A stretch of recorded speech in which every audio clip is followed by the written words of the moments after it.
Բարև իմ շատ սիրելի հեռուստադիտողներ, դուք դիտում եք Medinform հաղորդաշարը եւ այսօր ես զրուցելու եմ ալկոհոլիզմի մասին։ Կախվածություն ալկոհոլից եւ արդեն այն դեպքում, երբ ալկոհոլը դառնում է ոչ թե խրախճանքի, զվարճանքի առարկա, այլ պարզապես անհրաժեշտություն, ինտոքսիկացիա, կլինիկական ախտորոշումներ, ինչպես է այս ամենը բուժվում, կարգավորվում եւ ինչպես են առհասարակ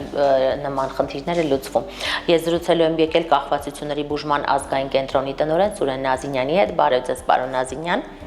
Շնորհակալ եմ ձեր ժամանակը Medinform-ին հատկացնելու համար։ Պարոն Նազինյան, եւ այսպես ալկոհոլիզմ, այս շատերս հաճախ ալկոհոլային խմիչք օգտագործող մարդկանց պարզապես ալկոհոլիկներ են անվանում, բայց իրականում դա ունի իր բժշկական ցուցումները, իր տերմինոլոգիան։ Խնդրեմ ներկայացրեք, ովքեր են համարվում ալկոհոլիկներ։ Մենք ընդհանրապես վերջին պայմաններն միջազգային մոտեցումներն են այդպիսին, որ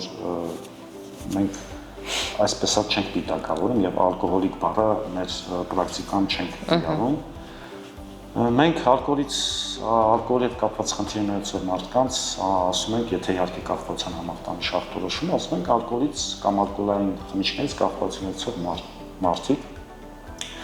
հիվանդության միջազգային 10-րդ վերանման դասակարգչով այս հիվանդությունը հետևյալ կերպ է դասակարգվում, այո։ Դասակարգվում անվանումը հոգեկան վարքային խանգարումներ ալկոհոլի գործածման հետևանքով կախվածության համախտանիշ,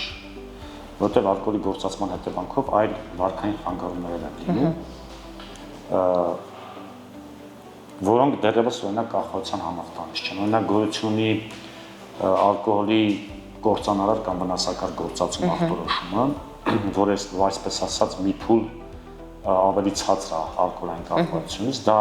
հին, այսպես ասած, տերմինաբանությամբ, հին մոտեցումներով կոչվում էր խորհրդային միության ժամանակներում, կոչվում էր կենցաղային հարբեցողություն։ Այսինքն դա մի հատ վիճակ է, երբ որ մարդու մոտ դեռևս ալկոհոլային կախվածություն չկա, բայց շուտով կլինի, շարունակելու դեպքում կլինի։ Կախվածության համախտանիշ ախտորոշելու համար գոյություն ունի հիվանդությունների նույն 10-րդ վերանման դասակարգչով սահմանված ախտորոշիչ չափորոշիչներ, որոնք 6 հատ են, առհասարակ բոլոր հոգիներ գործունեությունից կախվածությունների դեպքում դասակարգումը իրականացում է 6 չափորոշիչների միջոցով, այսպես հետևյալ կերպ, եթե այդ 6 չափորոշիչներից, 6 ախտորոշիչ չափորոշիչներից 3-ը վերջին 12 ամսվա ընթացքում միաժամանակ արտահայտվել են,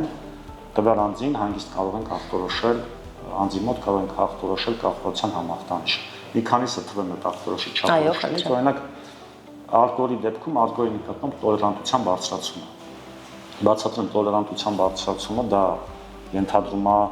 ավելի մատչելի լեզվով ասած, երբ որ մարդը ունակա բավականին շատ խմել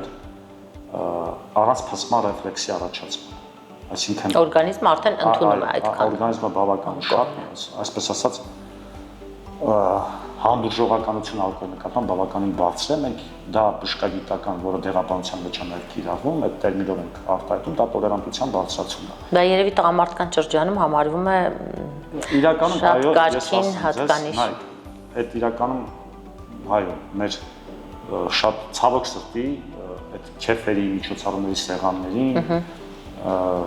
այդ պարծենալու բանը, որ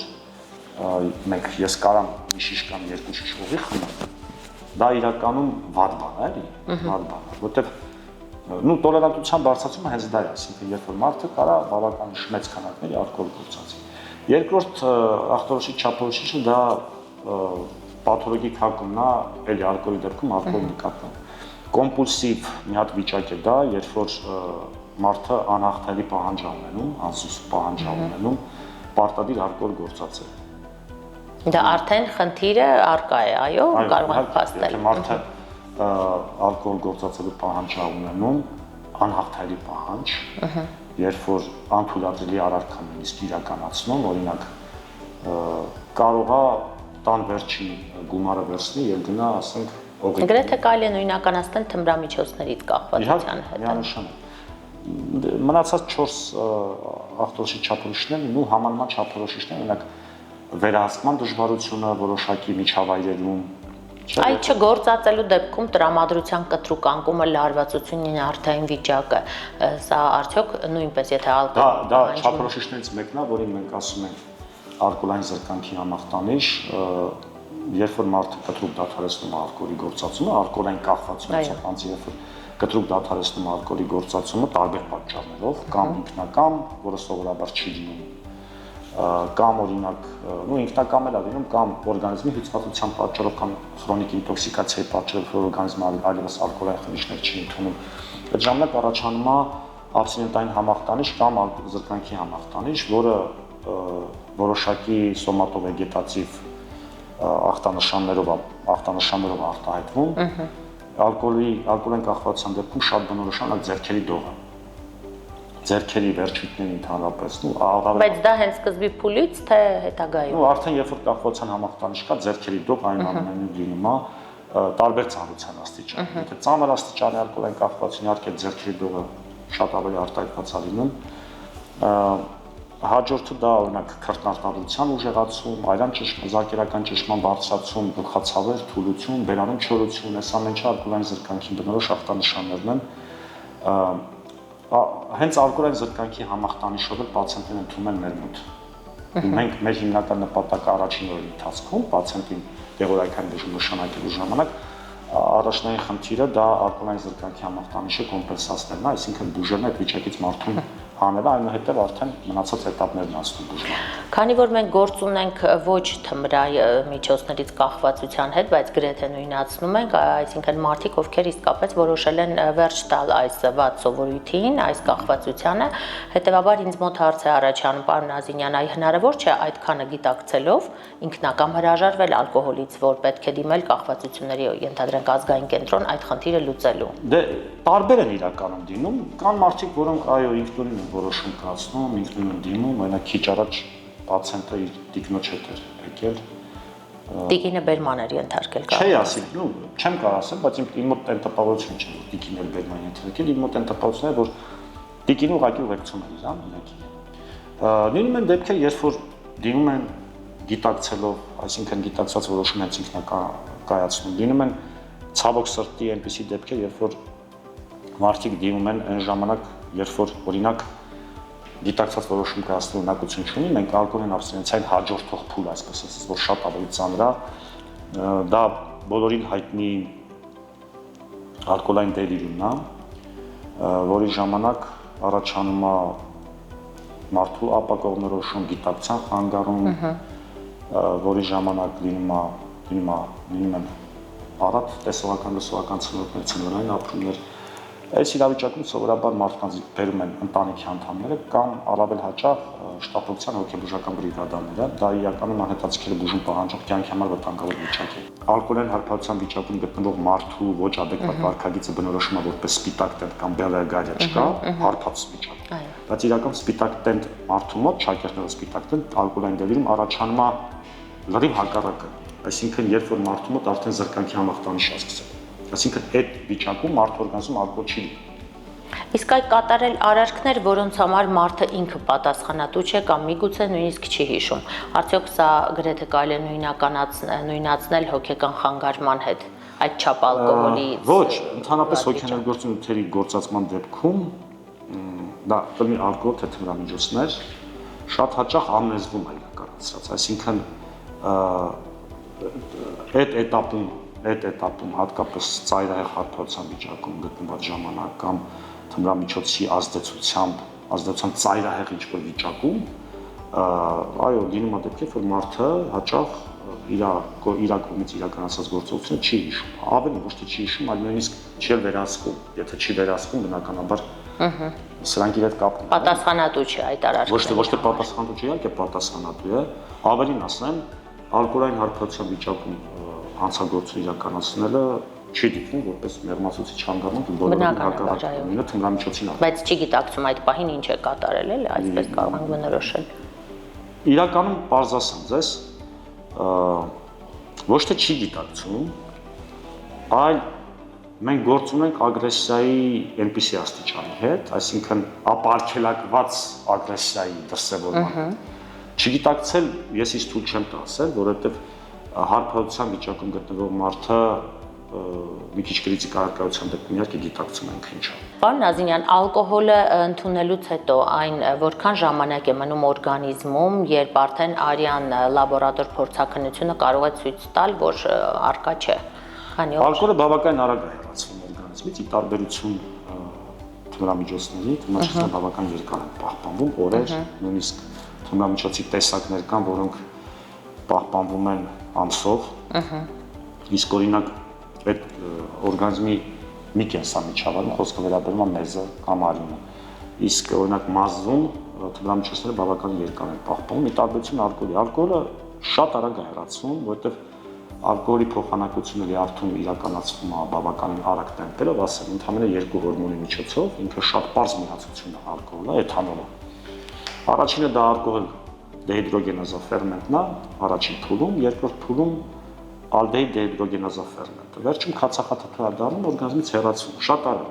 Այսինքն ժամերի ընթացքում։ Իսկ եթե բարբերաբար լրացնում են, էլի արագ է հեռացում, դե չէ, եթե անընդհատ ամեն ժամ մարդը խմում է, միշտ ալկոհոլ լինելու է օրգանիզմում։ Այդ կոտորակայի խմելու դեպքում, երբ որ անընդհատ հետևան ապարը, չէ, տենց մարդիկ կան, որ գրպանում են փոքրիկ։ Այո։ Մետաղյա բան սպառնում են։ Այո։ Հատես տարաներով, այո։ Հա, հետները ման են տալիս, ասենք, տենց ծռվում, միտեղ կներեք, այս բառը սանա, տենց երկու կումանում իրանց, ասենք, ավտոքշերը շարունակում, մեքենավայրը շարունակում կամ չգիտեմ։ Օդի նման անհրաժեշտ այս տղան։ Հա, տենց անընդհատ է որ դե իր օրգանիզմը միշտ էլ հայտնաբերվել է։ Բայց, օրինակ, սենց ասեմ, մեր հայրան մեջ իր քանակով, միավորներով մարդու օրգանիզմից ժամում հեռացում է 0.1-ից 0.15 միլիգրամ լիտր ալկոհոլ։ Այդ դեպքում ինչու է ուժում լյարդը, եթե այդքան հեշտ կարելի հեռացնել։ Ամբողջ փոխանակությունը ալկոհոլի իրականացումը լյարդում։ Իհարկե մեծ քանակներով գործածման դեպքում լյարդի հյուսվածքը վնասում է։ Որտեղ այնուամենայնիվ ալկոհոլը ինքը էլի մեր օրգանիզմը համարվում է թույլ, չի կարելի չարաշահել, ընդհանրապես այս թմրամիջոցների աղետը, այս թմրամիջոցների բերած աղետները մի քիչ ծածկեցին ու իրանց ստվերեցին ալկոհոլի առաջացած խնդիրները, բայց մենք պետքա չդադարենք պատմել, որ իրականում ալկոհոլն էլ պակաս վնասակար է։ Նույնքան, այո, հենց այդ հարցն է ուզում ձեզ ուղղել, քանի որ կախվածությունների բուժման ազգային կենտրոնում, իդեմս ձեր ղեկավարած կենտրոնը իրականացվում են այս վնասակար սովորույթներից կախվածությունները, հետևանքները, դա լինի թմրամիջոցներ, լինի ալկոհոլ, հետաքրքիր է թե որ բուժման մեթոդն է, որ բուժման տարբերակն է ավելի բարդ ընթանում կամ գրեթե դրանք կարելի է նույնականացնել թմրամիջոցներից կախվածության բուժում եւ ալկոհոլից, թե այս առումով թեթև է ամեն ինչ ավելի։ Երկու դեպքում էլ մենք գործ ունենք տարբեր պաթոլոգիաների հետ շատ, նույնիսկ թմրամիջոցների դեպքում ամեն ինչ նույնանման չի, թմրամիջոցների տարբեր խմբեր, թմրամիջոցներից տարբեր խմբերից կախվածության դեպքում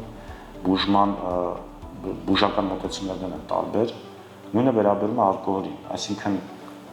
նկատում եմ տարբեր դեղամիջոցներ են տրամադրում պացիենտներին եւ այլն։ Դժվարությունների հետ կապված, գիտեք, իրականում ալկոհոլային կախվածության դեպքում պետքա փաստեն, որ ախտադադարի հավանականությունը եւ արդյունավետ ելքը ավելի, այսպես ասած, ավելի ռեալ, ավելի շատ հանդիպում է, քան ավելի հաճախ լինում,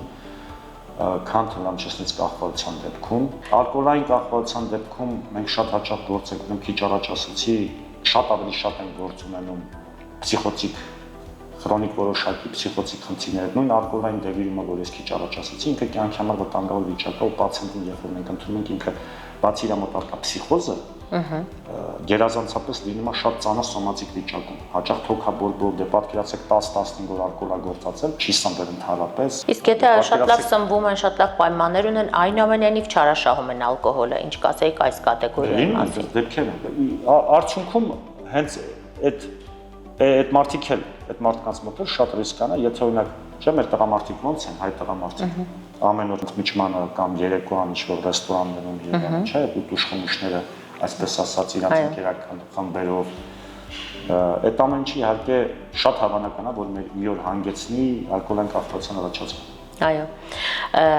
եւ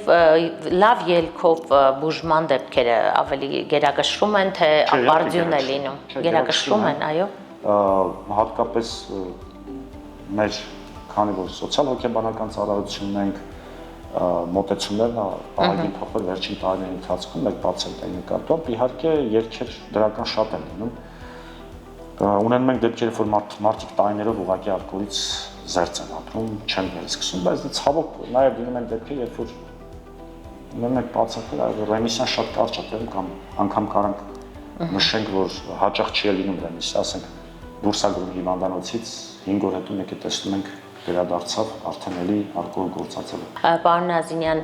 ինչպիսին է իր այդ բուժման պատկերը, ինչպես է այն իրականացվում, հիվանդանոցային պայմաններում է թե արտահիվանդանոցային եւ արդյոք պետությունը անմասն չէ բուժման այս ընթացքից։ Հայաստանի Հանրապետության քաղաքացիների համար նարկոլոգիական բուժումն է երկրում իրականացվում է անվճար պայմաններով, այսինքն պետության կողմից երաշխավորված բժշկականության սպասարկման շրջանակներում։ Ինչ վերաբերում է բուժման գործընթացին, առավել թեթև ընթացքով պացիենտների դեպքում մենք իրականացնում ենք ամբուլատոր բուժում, արտահիվանդանոցային, այսինքն որ պացիենտը ամեն օր այցելում է, մեր դիսպանսերային ծառայություն, արտահիվանդանոցային ծառայություն ստանում համապատասխան պրոցեդուրաներ։ Նախքան այդ իհարկե հետազոտություններ անցնում, լաբորատոր հետազոտություններ, գործիքային հետազոտություններ, նույն լյարդի համար։ Այդ ամենը անվճար։ Այո, տարբեր մասնագետներ են հետազոտում խոսքը վերաբերում սրտաբանի, որտեղ շատ հաճախ ալկոհոլեն կախվածությունից պացիենտները ունենում են նաև սրտաբանական խնդիրներ։ Ալկոհոլը օրգան համակարգ չկա, որ չախտահարի։ Քանի որ մենք նաև խոսեցինք կլինիկական պատկերից, թե ինչ է նկատվում ալկոհոլից կախվածություն ունեցողների մոտ, վերջում կխնդրեի ձեր խորհուրդ ուղղել մեր հեռուստադիտողին, թե որ դեպքերում է անհրաժեշտ եւ պարտադիր դիմել այս առումով բուժման, ինչ նշանների դեպքում լինեն ուշադիր, որը միգուցե նաև լինի անդառնալի։ Ասեմ, իրականում կախվածություն ունեցող մարդը դա կլինի ալկոհոլից կախվածություն, թե թմրամիջոցներից կախվածություն, առաջին ինքն է հասկանում ու գիտակցում, որ իր մոտ առկա կախվածության համախտանիշ։ Այլ է, որ ինքը շղթում է, ասենք, իր հարազատների, մերձավորների խոսքերը, որ դու ես կախված, բայց ինքը իր ներսում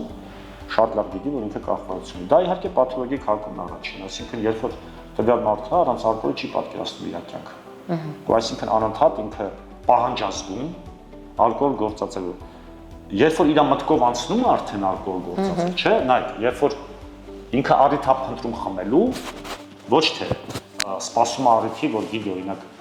օրինակ տվյալ շաբաթվա վերջ մի հատ ինչ-որ միջոցառման պետք է մասնակցի իր ընկերների հետ ալկոհոլային խմիչքներ գործած։ Իհարկե սա էլ է բան։ Չէ, ես նկատում եմ այն դեպքերը, երբ որ ինքը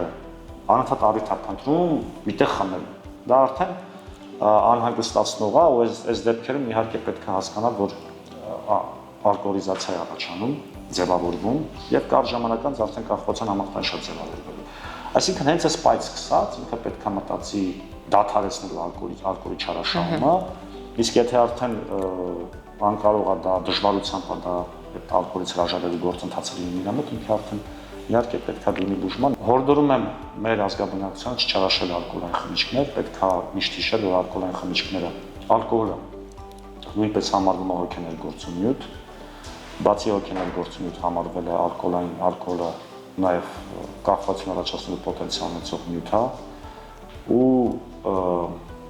ալկոհոլի երկարատև չարաշահում, ալկոհոլի սիստեմատիկ գործածում իհարկե կործանար հետևանքներ ունենում մարդու առողջության վրա։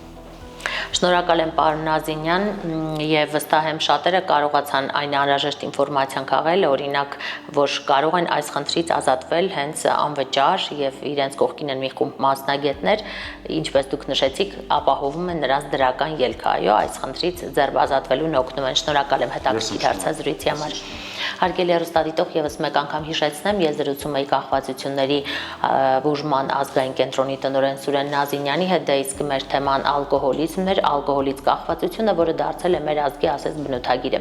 Այնպես որ փորձեք մաքսիմալ շրջանցել վնասակար սովորույթներ, իսկ եթե արդեն հայտնվել եք ալկոհոլի ճիրաններում, իմացեք, որ բուժման այս կենտրոնը, կախվածությունների բուժման ազգային կենտրոնը ձեր կողքին է իր պրոֆեսիոնալ անձնակազմով, թիմով եւ ձեզ կառաջարկեն բուժման արդյունավետ մեթոդներ, կօգնեն ձեզ պարզապես հրաժեշտ տալ վատ սովորույթներին։ Այսքանը Մեդինֆորմը եթերում կլինի վաղը, մենք կհանդիպենք, առողջ եղեք։